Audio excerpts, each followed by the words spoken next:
the vision on what comes next.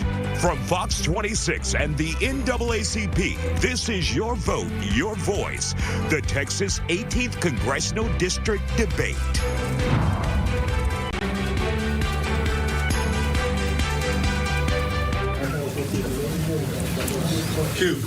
Hello and welcome. I'm Isaiah Carey, the host of The Factor Uncensored and also reporter at Fox 26 and on Fox. So we want to welcome you all here tonight, and I will be serving as your moderator. Now, on the panel asking the questions of our congressman today is Fox 26 political host and reporter Greg Grugan, Jennifer Hernandez, Director of Government Affairs with International Union Painters and Allied Trades District Council 7, and attorney and HISD trustee Myrna Guidry. Now let's introduce our candidates this evening. The reason that many of you have tuned in and you're here in the audience. We have long-serving District 8 Congressman Al Green and current District 18 Congressman Christian Menefee. Glad to have you both here, gentlemen. Now the candidates have drawn for the order in which they will answer questions for you tonight. Each candidate will have exactly 1 minute to answer each question, with the first respondent getting a 30-second rebuttal. If time allows, he will have quick-fire questions which will require 30 seconds answers but no rebuttals. To begin, each candidate will get 1 minute opening, and they will also get a 1 minute long closing statement here. The order of those were drawn randomly earlier. We ask that our candidates be respectful of time cues and not talk over one another here at the debate tonight. I will interrupt if you go over time, and I'm not joking about that. Man. If you don't wrap up, we will turn off your microphone, and we will also ask those of you in the audience to hold your applause. We know you have a candidate of choice, but hold your applause until the very end so everyone can hear the candidates' responses. So let's get started this evening. Congressman Menefee, your opening statement is first. I'm Congressman Christian Menefee, and I'm so proud to be your representative for the 18th District. Look, I just got my start 90 days ago in Congress, but I can already tell you that it's going to require a fighter who's in it for the long haul to make sure that we are standing up and protecting this district. We lost our late Congresswoman Sheila Jackson Lee. We lost our late Congressman Sylvester Turner, and we saw the governor of this state weaponize their passings by banning us from having representation for a year. I was so proud to make as my first bill a bill that would ban that from ever happening in the future. But we're seeing this president make America less affordable for each and every person, taking money out of people's pockets, forcing us into a war that nobody asked for, and it's going to take a strategic fighter to stand up to that in Congress. I've shown that that's who I was as the county attorney. I've shown that that's who I've been in my 90-some-odd days in Congress, and I look forward to continuing to serve the 18th Congressional District into the future. All right, thank you, sir. Congressman Green. Thank you, and please allow me to thank the NAACP.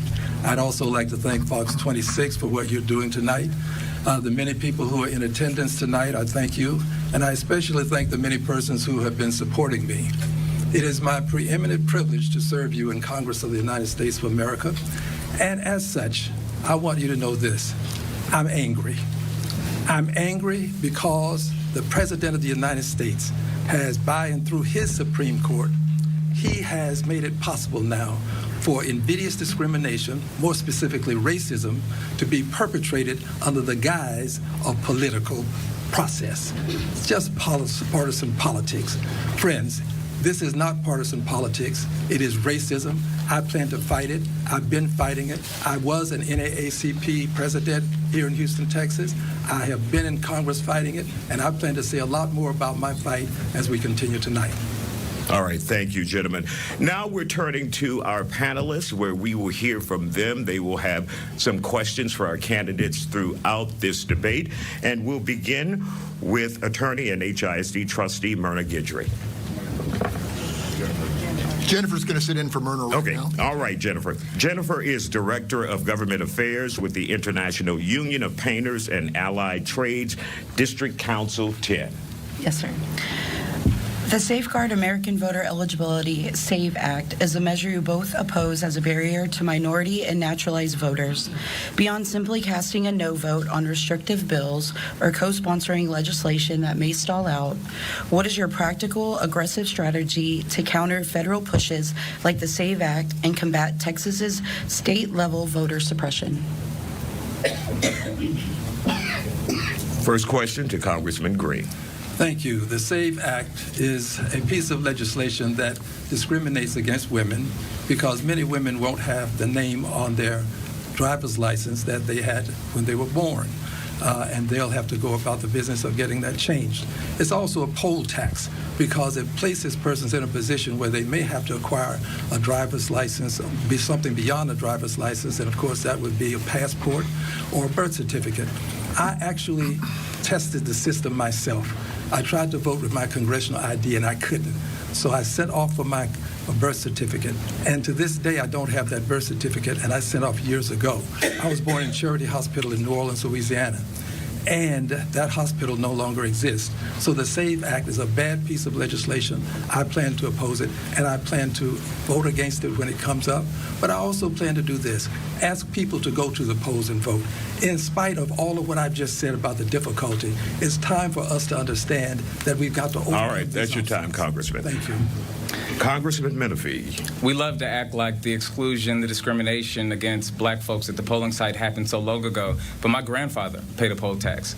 So many folks who are living in our communities right now experience Jim Crow in real time. And we know that that fight wasn't just in the 50s and 60s. That fight exists today.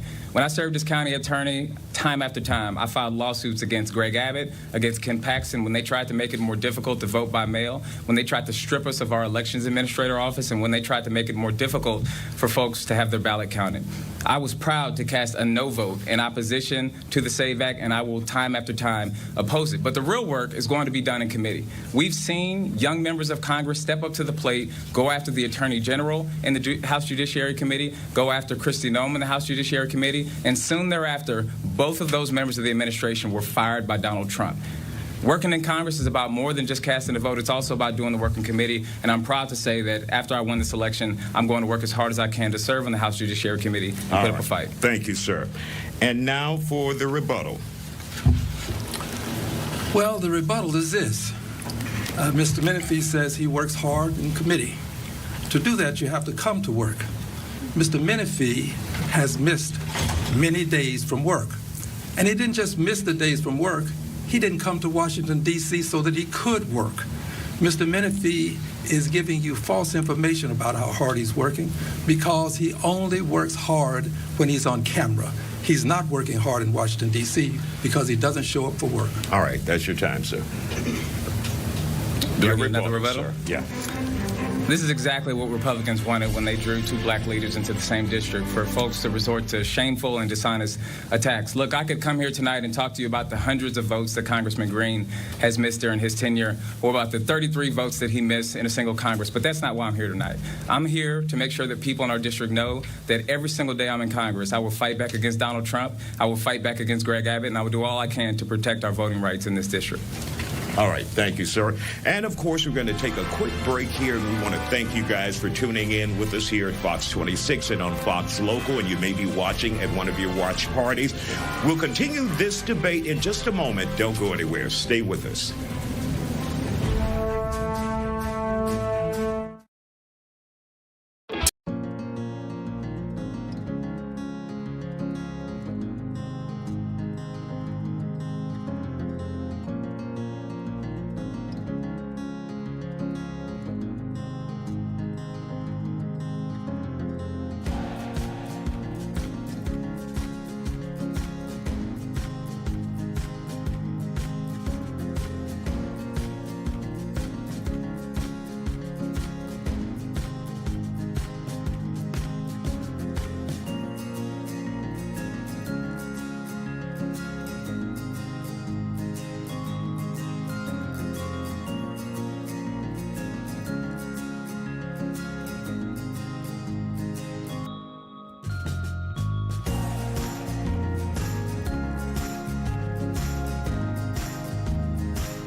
And welcome back to this Fox 26 NAACP debate for Congressional Debate CD 18. And of course, our candidates are here with us. We have with us long-serving Congressmember Al Green and also new Congressman Christian Menefee. Greg Grugan, we will begin with you with the questioning this round. Congressman, I first want to say I've covered you both, and both of you have my respect for the service you've delivered. My first question, it's one we need to get off the table. Seniority is often called the coin of the realm in Congress. Congressman Green has it. Congressman Menefee is beginning to build it. Why should seats on influential committees matter or not matter to voters in this upcoming election? All right, Congressman Menefee. Seniority matters when it performs like the late Congresswoman Sheila Jackson Lee did when she got the Violence Against Women's Act expanded. Seniority matters when it performed like the late Congressman Mickey Leland did. But we've seen throughout Congress that young members can make noise and get stuff done. The congressman who forced the release of the Epstein files hasn't yet hit double digits in Congress. The congresswoman who is leading the Omnibus Act to go after maternal mortality disparities in this country has not yet hit double digits in Congress. And the congresswoman who stood up to a corrupt presidency and forced the resignation of a president had only been in Congress for 18 months. Her name was Barbara Jordan. That's the legacy that we have in this district. If you are thoughtful, if you are a strategic fighter, if you are someone who gets the work done, you can step in immediately and have an impact. I've been that person as the Harris County attorney. I took over a 300-person office and turned it into a fighting force for democratic values throughout the state of Texas. I will work just as hard in Congress from day one to have an impact immediately. All right. Congressman Green, let's hear from you. Seniority is exceedingly important. Seniority is how Maxine Waters became the chair of financial services, the first woman of any color. Seniority is how Benny Thompson became the first chairperson of Homeland Security in terms of being a Democrat. Seniority helped John Lewis and others to be elevated to high positions. If we do what Mr. Menefee and his crypto cronies want us to do, we will eliminate seniority and then money will rule.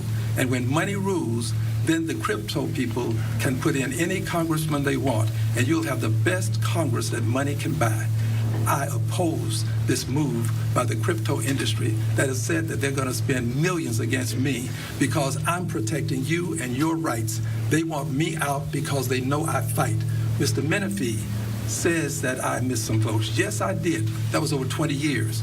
Mr. Menefee was in Houston partying while I was in Washington, D.C. voting, and I'll say more about that as we progress. All right. I'm sure you want a rebuttal. I am entitled to one after all.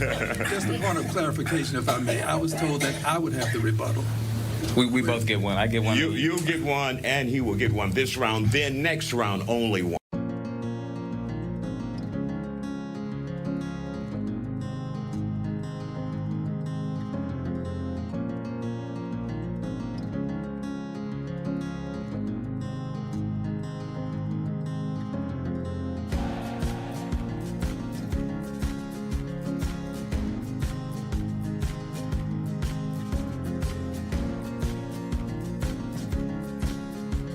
Done. Seniority doesn't defeat Trump. Strategic fighting does. And seniority doesn't pass bills. Being a leader and collaborating with others does. All right. Thank you, sir. Congressman Green, now that rebuttal you were inquiring about. Seniority does pass bills because seniority gives you the opportunity to make decisions. But more important than this, seniority means that you're in the room when you can make those decisions. He spoke about someone passing some legislation for after having been there a short period of time. Friends, the legislation that I passed went into those 12 appropriations bills. He's a neophyte. He doesn't understand the process. I got almost $20 billion brought back to this country in the form of earmarks and other forms because I know how to put Thank you, sir. Out of time. Appropriation bills. Jennifer Hernandez, Yes. your next question. Both of you have spoke about investing in workforce development, but federally funded projects too often fail to prioritize proven earn-while-you-learn apprenticeship programs. In a district as diverse as CD18, workforce development must create real pathways into the middle class. How will you work to expand access to registered apprenticeship programs, particularly for women, people of color, and young workers? Congressman Green. Yes. I'm supporting legislation to do exactly that, and that's important. But it's also important for us to understand that the wages that people are making currently are not enough.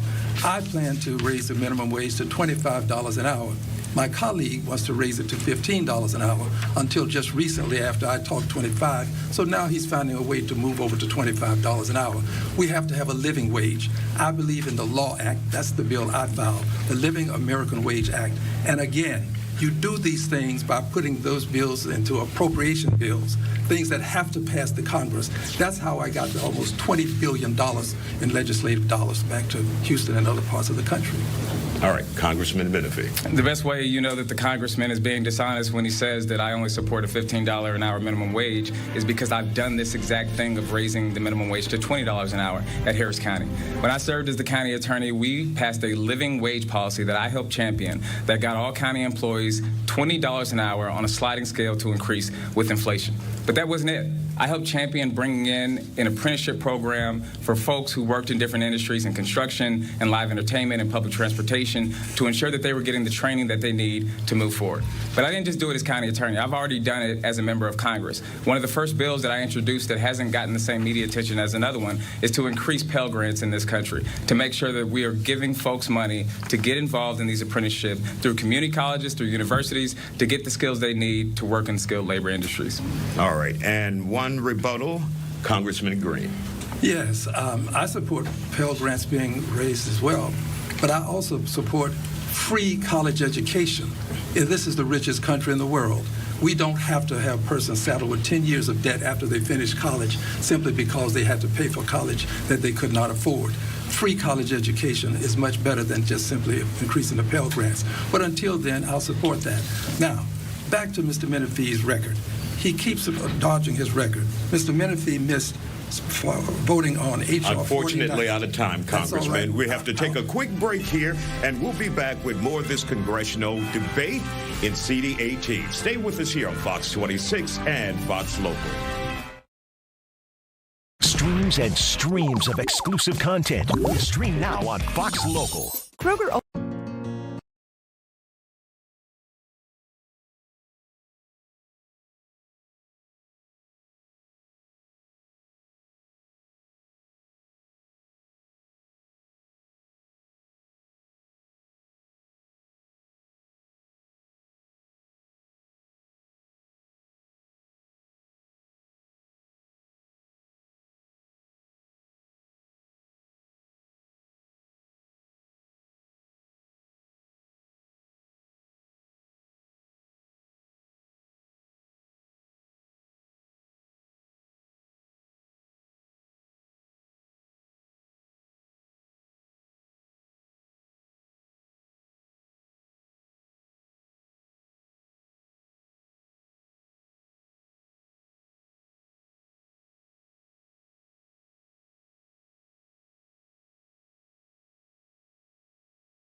And welcome back to this congressional debate for CD 18. And of course, we're going to get right back to the questions with our panelists.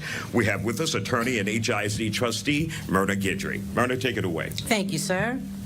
What is your opinion of the TEA takeover of HISD, loss of students and teachers, and how can your office be a conduit to expedite the return of local control by the elected trustees? Congressman Menefee. Public education changed my life. I remember being a high school student, quitting football, and just becoming a class clown. And it was a teacher who looked at me and saw something more. She saw someone who could run his mouth for good. She sent me to join the debate team, which ultimately led me to believe that I could be a lawyer, which is how I'm standing before you today as a first-generation college graduate. Every single person in our community who went to public school has a story about an educator, a teacher, a counselor who intervened, stepped in for them, and was able to give them a better path to the American dream. But Donald Trump and Greg Abbott are trying to strip that from kids throughout our community. They have stripped the Department of Education for parts, and they have, of course, taken over HISD, where you're seeing teachers get out as fast as they can, students with a high level of attrition, and libraries being filled with students learning instead of being given the opportunity to read books. I'm going to fight as hard as I can to end this HISD takeover. I've been a vocal opponent at the school board meetings, and I will do all I can to make sure that representation is restored to the democratically elected council. That's your time, sir. Congressman Green, let's hear from you. Yes, my answers are going to go long, and I want people to be aware of it because I'll just have to have it to be continued, given that these are some important things that I have to discuss. I'll get to the question in just a moment, but I want to finish what I was starting earlier. Congressman Menefee missed H.R. 4090, Critical Mineral Dominance Act. He was in Houston, Texas. He was in Houston, Texas while I was in Washington, D.C. voting. This makes it easier for mining projects to be approved at the expense of environmental regulations. He's an environmentalist. He missed that vote because he was in Houston. Now, with reference to the HISD takeover, it was an abomination. Yes, we've all had our experiences, but I don't have to view life through the lens of my personal experiences. I'm here to help all of you, and all of your experiences are what counts. So I assure you, I'm going to fight the takeover, and I'm going to fight to make sure that teachers get a decent day's pay for a hard day's work. All right, Congressmember Menefee, you have a rebuttal here. The congressman is correct. I am absolutely an environmentalist. So many folks throughout our communities have been the victims of environmental injustice with concrete batch plants, with legacy contamination. I fought the entire time as county attorney to be one of the leading people protecting our environmentally injustice communities. I'll continue to do so in Congress, and I was proud to already be on the House floor arguing in opposition to a bill that would gut the Clean Water Act and the Clean Air Act. I'm a fighter for environmental issues, and I'll continue to be every single day I serve in Congress. All right, thank you, sir. Greg Rugen, we're back to you and your question.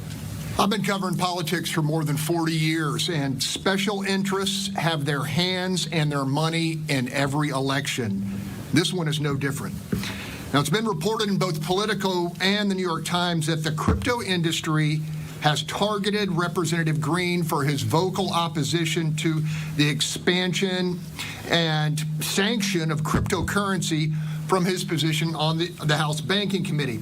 It's also been reported that a crypto industry PAC funded an ad campaign supported Congressman Menefee in the runoff election. I think voters need to know where each of you stand on the issue, with the understanding that most residents of Texas 18 don't invest in crypto or understand its potential value or its potential pitfalls. All right, Congressman Green, we will begin with you. I oppose the crypto industry and what they're doing, and here's why. The crypto industry doesn't want regulations. They don't want rules and regulations. They want to be able to sell these meme coins, and they want to be able to do it such that the president, the vice president, members of Congress can all engage in this ripoff. Meme coins are nothing. When you buy nothing, you're probably going to get nothing at some point. Meme coins should be outlawed, and that's why I'm fighting them. I don't think we who have the opportunity to get inside information ought to be able to get that, as the president has done and made billions of dollars, he and his wife. Billions of dollars. Now, finally, this. Mr. Menefee says he's an environmentalist, but he wasn't there to vote when it counted. When he should have been there voting, he was in Houston, Texas partying. All right, Congressman Menefee, your chance to respond. When the 2009 mortgage crisis hit, we saw that there were folks across communities who could no longer afford to be in their homes because of balloon mortgage payments, and in many instances were forced out on the street. That was because of a failure of Congress to act, to step up and regulate and not try to bury its hand in the sand. We can't run away from the reality that exists today. There are 55 million folks out there who buy digital assets. Many of them are in black and brown communities, and when you get to young folk, 34 and under, they tend to be the highest group of people. But there's one problem with this. Congress has not regulated the industry. I want to regulate it so that we can stand up to scammers and push back on them. That's exactly what I did as Harris County Attorney. We built out a number of units that the sole purpose was to go after scammers and fraudsters who take advantage of people in our communities.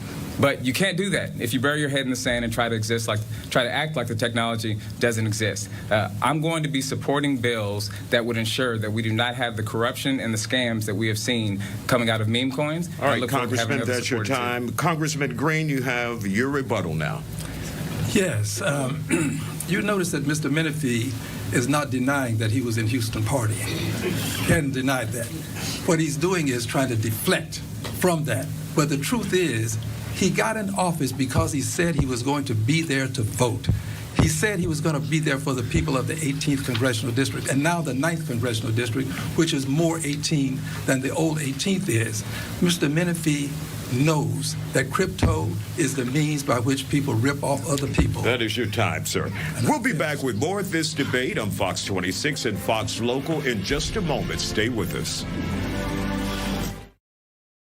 Here's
And welcome back to this Fox 26 NAACP congressional debate for CD 18. And we're going to get back to our panelists with more questions. Jennifer Hernandez, take it over. Alrighty. In communities across CD 18, especially communities of color, there's a long history shaping how people experience policing. How will you advance federal policies that rebuild trust through de-escalation and accountability? And how will you ensure those policies are informed by the voices of the community and the workers on the ground? Congressman Menefee. I saw these disparities firsthand. When I first got into public service, I served on Houston's Independent Police Oversight Board, where we would review instances of police brutality and opine to the head of the HPD about what to do about it.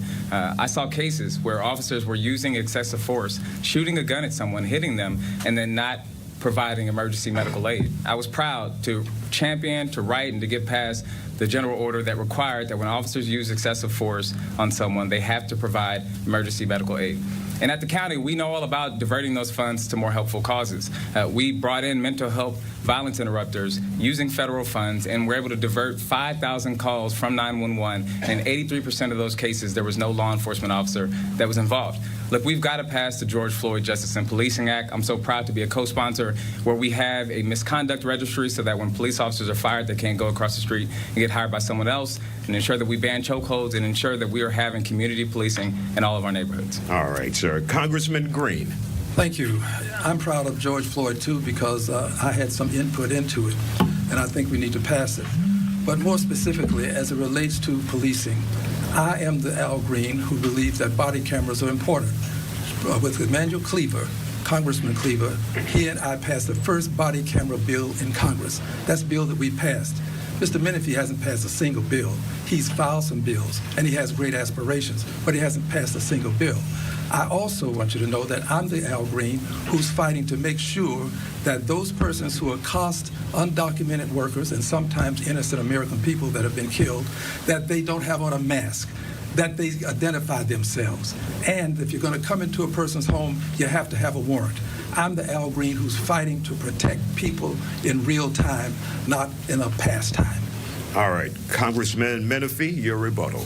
Congressman Green is correct. I have not passed a bill, and that's because I've only been in Congress for 90 days. I could have been in Congress last year, but the governor of this state decided to force us to have a vacancy for almost a year, taking advantage, politicizing our vacancy in this state. I was so proud to introduce as my first bill the SET Act, which will ban governors across the country from weaponizing vacancies. This country was founded in part on no taxation without representation. Each and every community, regardless of whether they're Republican, Independent, or Democrat, should have representation, and vacancies should not be weaponized. And now for our next question, Myrna. Thank you. With state law limiting how race and the history of discrimination can be discussed in public institutions, how will you use your power of the federal purse to protect educational freedom in Texas? Furthermore, why is your track record on fighting systematic inequities in areas like housing and employment stronger than your opponents? Congressman Green. Thank you. My record is stronger because I've been fighting this in Congress. The Honorable Maxine Waters and I have legislation that would accord people money to afford a home. Many people can afford a home if they can just get the down payment, where we have billions of dollars for down payment assistance. Also, we've been fighting to make sure homeless people will have a place to call home with another $1 billion. This is something that I've been doing since I've been in Congress, and I do it because I believe in people. And finally this, let me get back to Mr. Menefee. In addition to missing H.R. 4090, he has also missed a rule for a week, 1075, did not show up to vote at all, and he has missed other pieces of legislation that he didn't vote on, and I'll call them to his attention as we go on in the evening. All right, Congressman Menefee. Congressman Green is right. I missed 8 votes in the first couple of weeks of serving in Congress. I took over an office that had no employees in Washington or in Houston, and I had to build the office from the ground up. But since that time, we have removed our constituent case backlog. We have shown up each and every day in D.C., and I haven't missed a single vote, don't plan to in the future. My record of standing up to injustice that's systematic is better because I haven't just fought as the congressmen have, but I've won. when concrete batch plants were proliferating black and brown neighborhoods in the Houston area, I took the TCEQ to court and beat them and forced them to change how they do concrete batch permitting in this country. Look, I got 2 young kids, 4-year-old and a 2-year-old. In 10 years, they're going to be in middle school and high school. I don't want them to live in a society where they're not able to learn about Nat Turner, where they're not able to learn about Malcolm X. It's important that when federal funds come down, they are tied to ensuring that our curriculum tells the truth. Ignorance is what's being pushed in our schools because of Greg Abbott, and I'm going to fight back to make sure that we use the power of the purse to stop that. All right. Thank you, sir. Congressman Green, your rebuttal now. Yes, he's missed votes, but he missed an entire week from Congress. An entire week. Mr. Menefee was in Houston. I was in Congress working. He ran on a platform of, I will be there for you. I'm going to make the votes for you. But he hasn't delivered. He has one of the worst attendance record when it comes to voting in Congress. And if you don't believe it, you can Google it online and you'll see. Mr. Menefee has not lived up to his promises. All right. Thank you, sir. And we'll be back with this debate in just a moment. Don't go anywhere. The NAACP has teamed with Fox 26. We'll continue when we come back.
And welcome back to the Fox 26 NAACP CD18 Congressional Debate here at Texas Southern University with candidates Al Green and Congressman Christian Menefee. And we begin with Greg Rugen from Fox 26.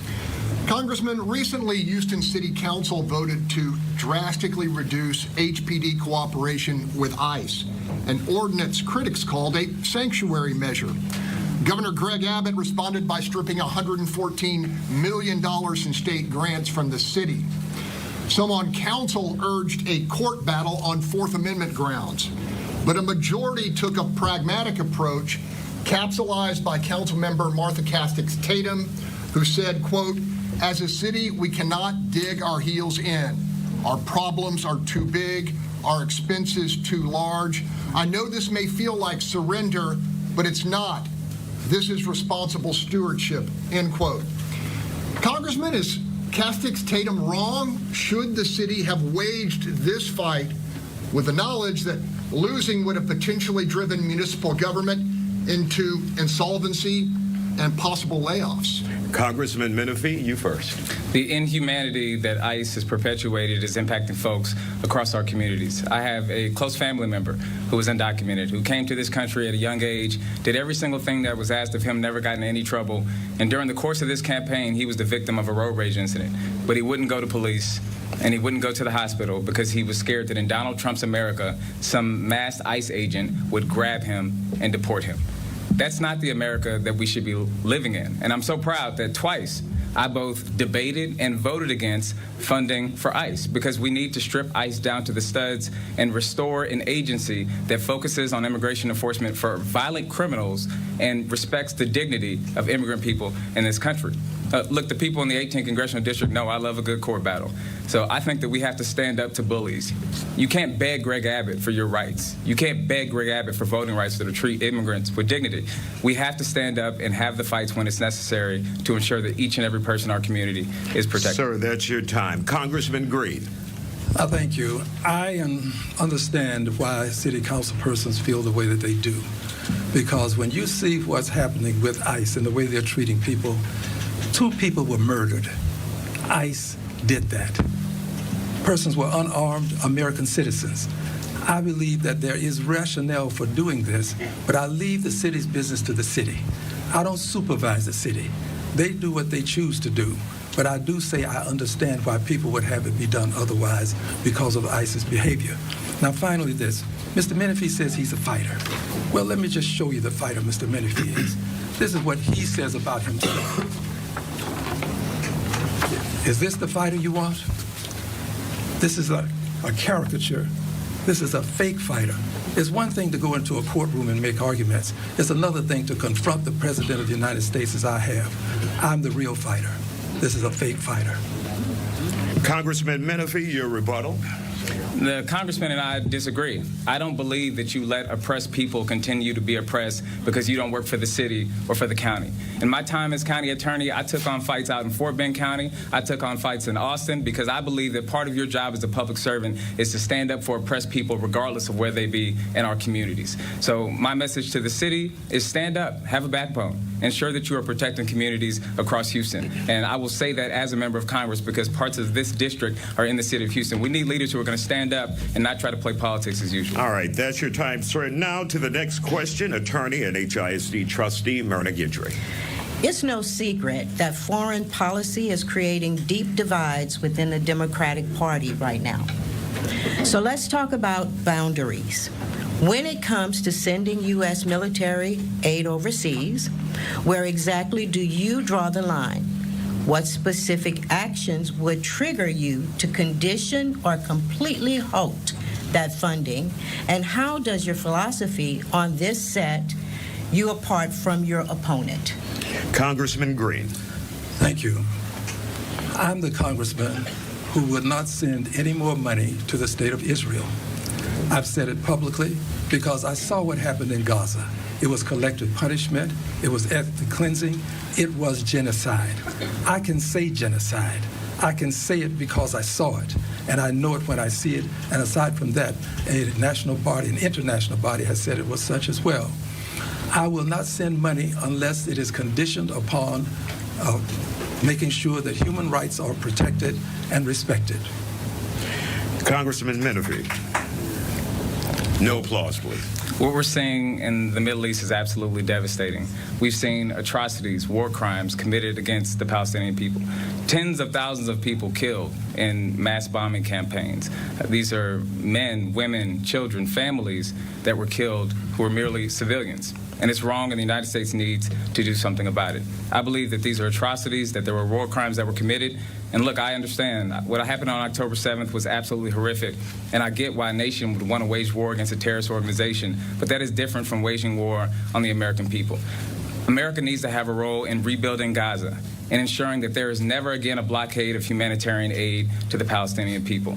And we must use every single tool we have to respect the right of self-determination for Palestinians and make sure that we use our diplomatic, our financial, and our legislative tools to make sure that these mass bombing campaigns never happen again on our watch.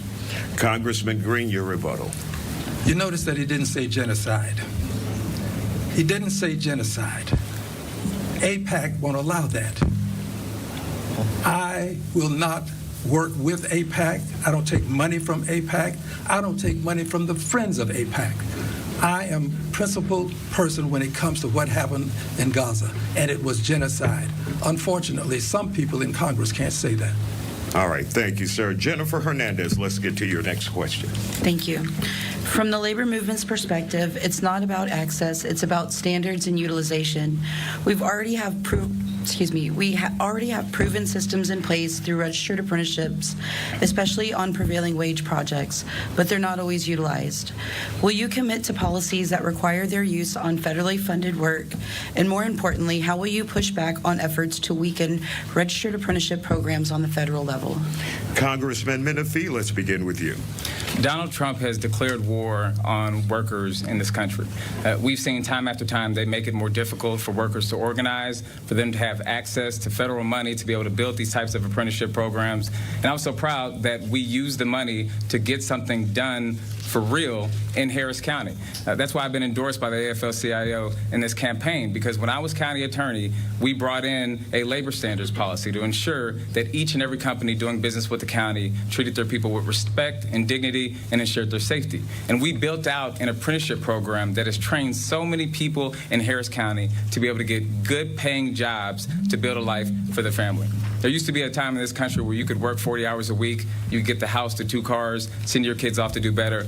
But in Trump's America, more and more people are seeing their pockets pinched with gas prices up, with groceries up, and it's up to us to make sure that people have the tools that they need to earn a good living and provide for their family.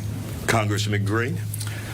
I absolutely support labor. I've been an adamant supporter of labor, and I will continue to support labor.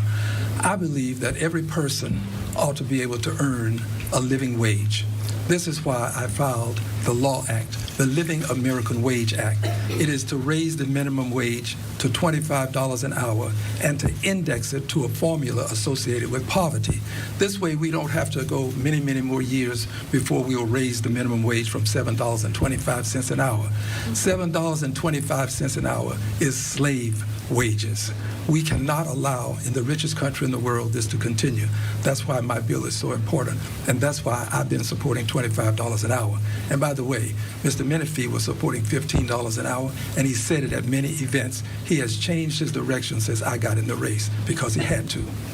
All right, Congressman Menefee, your rebuttal here. I've co-sponsored a bill to set a living wage at $25 an hour because that's the exact same type of energy I was on at Harris County when I helped champion our living wage policy at $20 an hour for county employees and at $21.60 on a sliding scale for inflation over time for the employees of county contractors. My commitment to workers will remain throughout my time in Congress, and that's why I'm so proud to be endorsed by the AFL-CIO.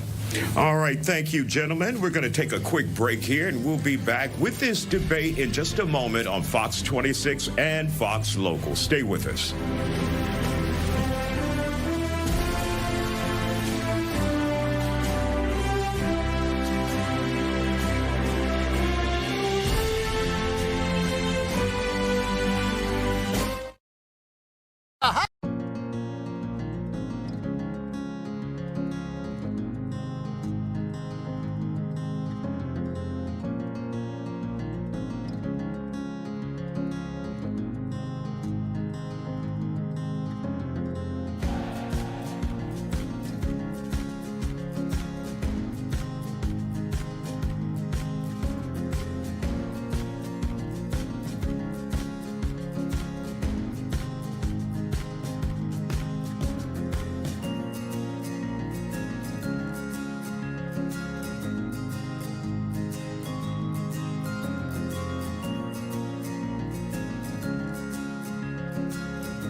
welcome back to this Fox 26 NAACP congressional debate for CD 18. At this time now, we're going to get closing statements from our candidates, and we'll begin with Congressman Menefee.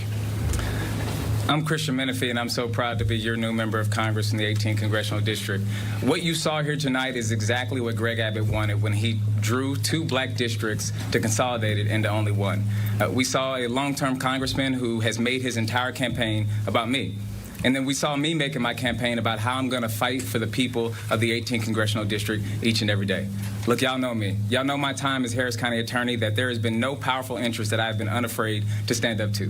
Whether it be taking Donald Trump, Greg Abbott, Ken Paxton, big tobacco, big opioid companies to court and beating them time after time, that's exactly where my heart is going to remain while I'm in Congress. I will stand up and fight for you each and every day, but I will fight strategically, not to be seen, not to be heard, but to be effective for the people of the 18th Congressional District. All right. Thank you, sir. Congressman Green. Not to be seen, not to be heard, because that means you might have to confront the president.